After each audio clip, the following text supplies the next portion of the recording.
Father, we hand them over to you because whoever that touches them is touching something precious to you.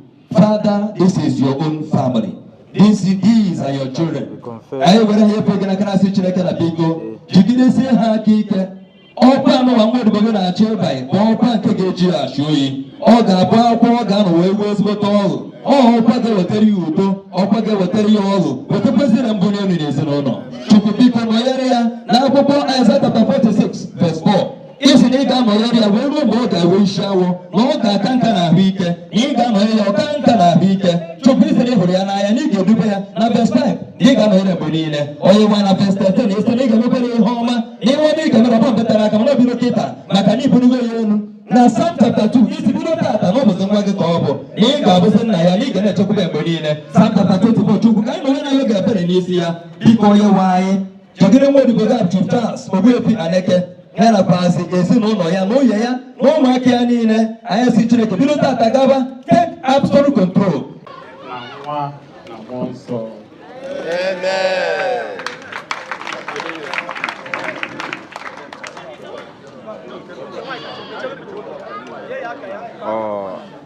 Ochichi Ogbuefi nna nyukwu bụ Charles Aneke ono ji Amokwe ka anyị nọ ebe ọ bụ na-eso esonyela anyị na Amokwe TV n'afa nna na nwa na mmụọ nsọ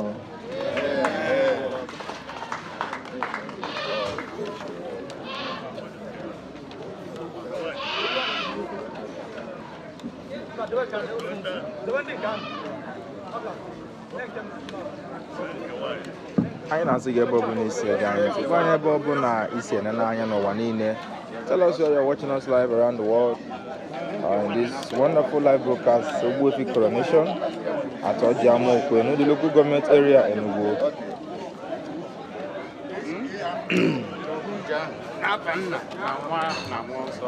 As you can see, these are some of the items that is required for you to be crowned an Ogbuefi.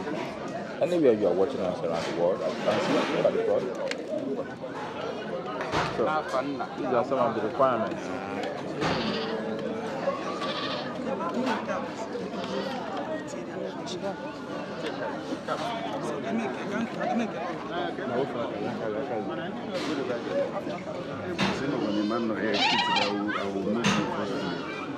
Cool on down, just let me get.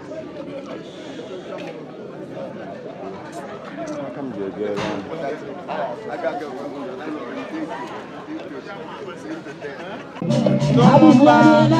coming to pay homage to Ogbuefi Omomba coming to pay homage.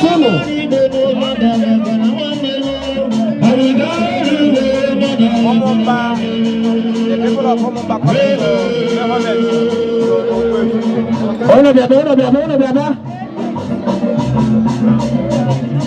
As you can see, they came with a very big crowd. Okay.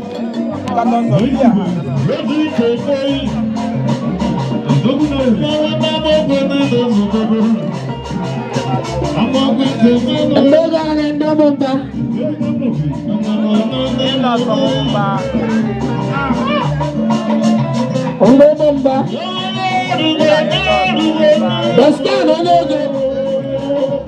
That's not anybody.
I'm going to give it.